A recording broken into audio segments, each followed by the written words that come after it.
Matt Hancock being hired for I'm a Celeb left a bad taste in many people's mouths. But his stint being such a runaway success?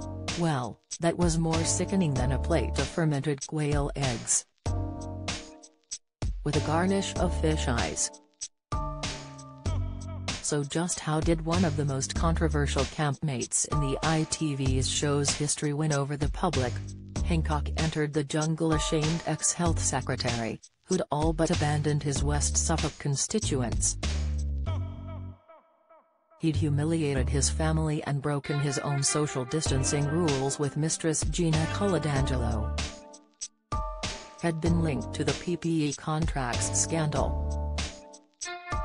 And, pivotally, he was behind the unlawful decision to release 25,000 hospital patients into care homes without COVID tests. Exactly how many of the viewers' vulnerable grandparents died because of this decision will never be known.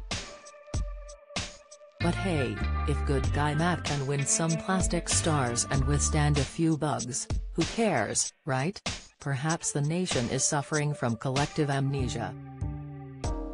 Or perhaps Twitter conspiracy theorists are right, betting syndicates are deliberately affecting the vote. More likely, however, is that this is just the sad result of another well-executed Hancock election campaign. After all, one thing Hancock does know how to do, is to win votes. Mike Tyndall noted on Saturday, Matt's making sure his t-shirt and phone numbers are on display at all times. But in truth, the MP's attempts to win our hearts, minds, and pity, started on day one. First came Hancock's relentless self-rebranding. He wasn't the blundering loverot, he was the hapless everyman caught in an impossible job. We needed to see the real him, he's only human. He didn't cheat, he just fell in love.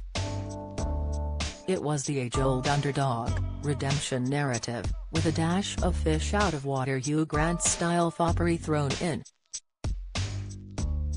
The real clincher, however, was his PR machine, and the decision to target those who, on the whole, wanted to forget the pandemic more than him, the TikTokers. His staff got 400 million views for 24 videos to his 77,000 followers. Many included hacks about the maximum times you could vote: 5 on the app, 600 on the phone. Who knows why the TikTokers liked Hancock? But once a trend starts, it's hard to stop, no matter how ridiculous. After all, this is the same app that sparked the Tide Pod Challenge, when thousands of teens risked their lives by eating washing liquid tablets. Ironically, though, they might have been easier to stomach than Hancock's new popularity.